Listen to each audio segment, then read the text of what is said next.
नमस्कार. आज आपण अपोसायनम या औषधाबद्दल माहिती घेणार आहोत. अपोसायनम हे औषध व्हेजिटेबल किंगडमचे असून वनस्पतीपासून तयार केलेले औषध आहे. या औषधाचा परिणाम मूत्रेंद्रिय, हृदय, आतडी व गर्भाशय यावर होतो. शरीरातील स्त्राव कमी प्रमाणात जातात, त्यामुळे शरीरामध्ये ठिकठिकाणी पाणी साचते.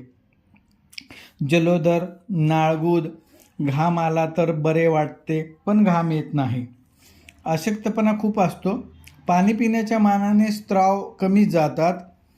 कोयनेलमुळे उद्भवलेली जलयुक्त सूज ही ह्या औषधामध्ये असते. जलयुक्त सुजेमध्ये जठराचे विकार असतात. मानसिक विचार करवत नाही, मूर्छा येते, निरुत्साही, घाबरट, गोंधळलेला रोगी असतो. डोके, मेंदूत जलसंचय झाल्यामुळे मुले बेशुद्ध होतात. एकच हात किंवा पाय आपोआप हलतो.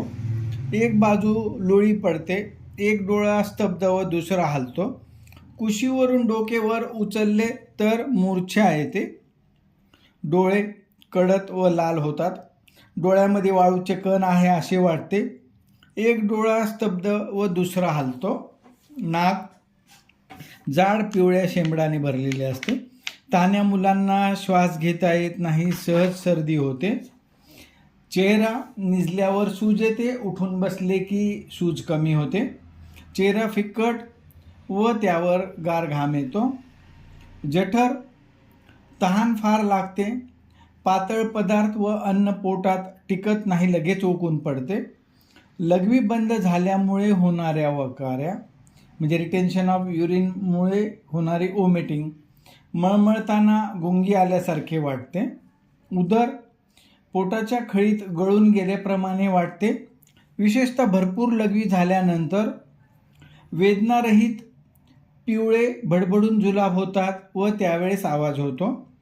जलोदरात किंवा नाळगूद झाले असताना हगवण लागते. मूत्रेंद्रिय, लघवी कमी होते. मूत्रग्रंथी, प्रोस्टेट मोठी होते. लघवी बंद होते. वृद्धपणी अंथरुणात नकळत लघवी होते. पंगुवातात लघवी मूत्राशयात तुंबते. पुरुष जननेंद्रिय, शिश्न व अंडकोशाभोवती जलयुक्त सूज येते. छाती भरल्यासारखी वाटते. श्वासोश्वास वरवर होतो किंवा समाधानकारक होत नाही. फुफ्फुसाभोवती पाणी साचते. कोरडा ठसका येतो. स्त्री जनेंद्रिय, रक्त प्रदर, त्यानंतर होणारा जलोदर किंवा नाळगुद. तरुण मुलींचे विटाळ सुरू न झाल्यामुळे उदर मोठे होते व पायाला सूज येते. रक्तप्रदरात काही वेळेस मोठाल्या गाठी पडतात किंवा नुसतेच पातळ रक्त जाते. नाडी मंद, मधूनमधून थांबते, फडफडल्यासारखी व अनियमित चालते.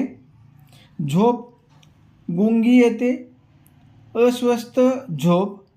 त्वचा खरखरीत असते, कोरडी असते, घाम येत नाही. लक्षणांचे वैशिष्ट्ये: थंड हवा किंवा पेयामुळे लक्षणे वाढतात. उघडे राहिल्याने, निजल्याने, झोपल्यानंतर लक्षणं वाढतात व उष्णतेने, उष्णोपचाराने बरे वाटते. धन्यवाद.